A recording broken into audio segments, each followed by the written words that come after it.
જય શ્રી કૃષ્ણ, જય માતાજી, હર હર મહાદેવ।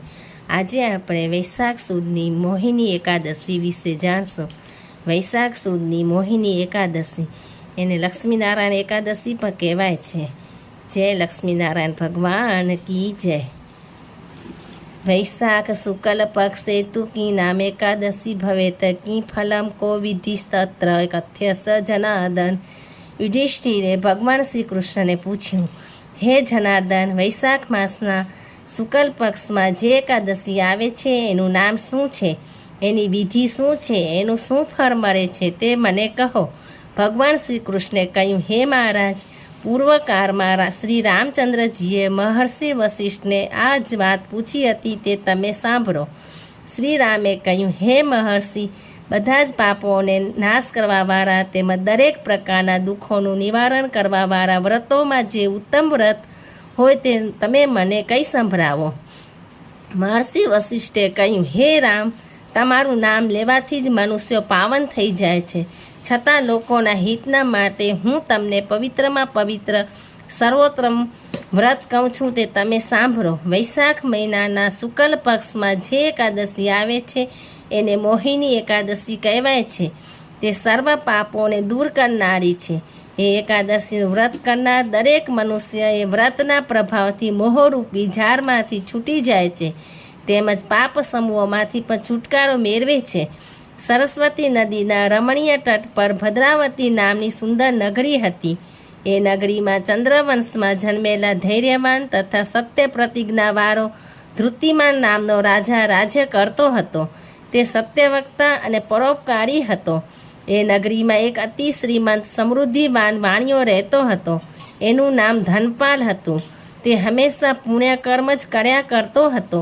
કુવા, તળાવો, પરબો, ધર્મશાળાઓ અને ધર્મસ્થાનો પર બંધાવતો હતો। વળી તે ભગવાન શ્રી વિષ્ણુની ભક્તિ કરવામાં હંમેશા તત્પર રહેતો હતો। એને સુમના, ધૃતિમાન, મેઘાવી, સુકૃત અને દુષ્ટ બુદ્ધિ નામે 5 પુત્રો હતા। એમાં દુષ્ટ બુદ્ધિ હંમેશા પાપ કર્મો જ કરતો હતો। જુગાર વગેરે વ્યસનોમાં એ વ્યસ્ત રહેતો હતો। એ પારકી સ્ત્રીઓ સાથે મૈથુન કરવાની ઈચ્છા ધરાવતો હતો, તેમજ વેશ્યાગામી પણ હતો।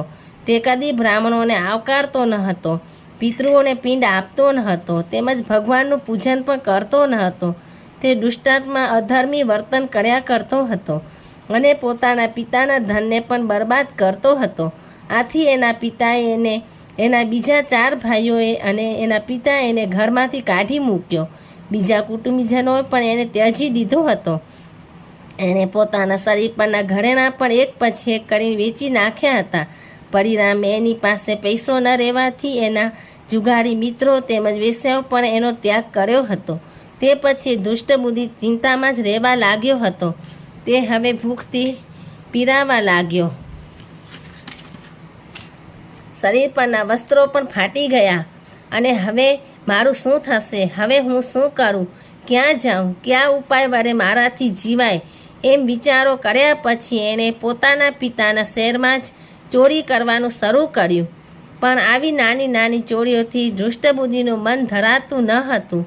તેથી એક દિવસ તેણે રાજાના મહેલમાં ચોરી કરીને તુરત જ માલામાલ થઈ જવાનું નક્કી કર્યું। પરંતુ દુષ્ટબુદ્ધિ પકડાઈ ગયો। પગમાં મજબૂત બેરીઓ પહેરાવી મીઠું પાયેલા ચાબુકનો ઘણો જ માર માર્યો।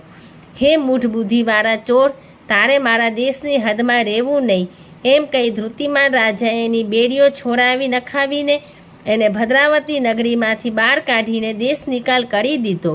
આથી તે જંગલમાં જતો રહ્યો।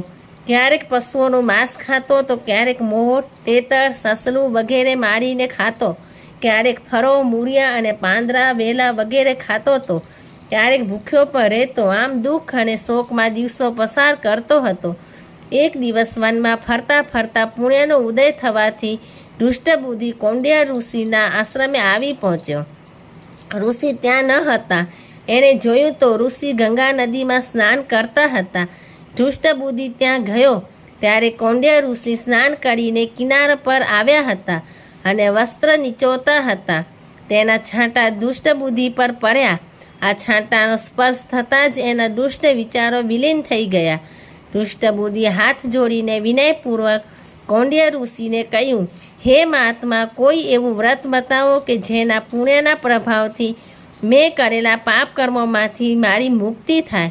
કૌંડિન્ય ઋષિએ કહ્યું, વૈશાખ મહિનાના શુક્લ પક્ષમાં મોહિની નામની એકાદશી આવે છે, એનું તું વ્રત કર. આ વ્રતથી મેરુ પર્વત જેટલા મહાન પાપોમાંથી પણ ઉદ્ધાર થાય છે.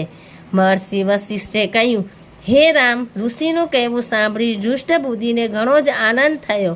કૌંડિન્ય ઋષિના કહેવા અનુસાર એણે મોહિની એકાદશીનો વિધિપૂર્વક વ્રત કર્યું. ભગવાન વિષ્ણુનું પૂજન કર્યું, ઉપવાસ કર્યા અને જાગરણ પણ કર્યું. આથી એના બધા જ પાપોનો નાશ થયો અને દિવ્ય દેહ ધારણ કરીને ગરુડ પર બેસીને વિષ્ણુધામમાં ગયો. ભગવાન શ્રી કૃષ્ણે કહ્યું, હે યુધિષ્ઠિર, આ મોહિની એકાદશીનું વ્રત બધા જ વ્રતોમાં ઉત્તમ છે. યજ્ઞો વગેરે તથા તીર્થોમાં સ્નાન કરવાથી અને દાન કરવાથી જે ફળ પ્રાપ્ત થાય છે તે ફળ આ મોહિની એકાદશીના વ્રતના ફળના 16મા ભાગને પણ પહોંચી શકવાની યોગ્ય નથી. આ મોહિની એકાદશીના મહાત્માને વાંચનાર કે સાંભળનાર પણ 1000 ગાયોના દાન કરીને ફળ મેળવે છે. યજ્ઞાદિ તીર્થ દાનાની કલા નહર્તી ષોડશીમં પઠણ સ્વનાદ રાજન ઘોસહસ્ત્ર ફલમ લભેત. જય શ્રી કૃષ્ણ. હર હર મહાદેવ. આ હતી વૈશાખ સુદની મોહિની એકાદશી 2025ની. હર હર મહાદેવ.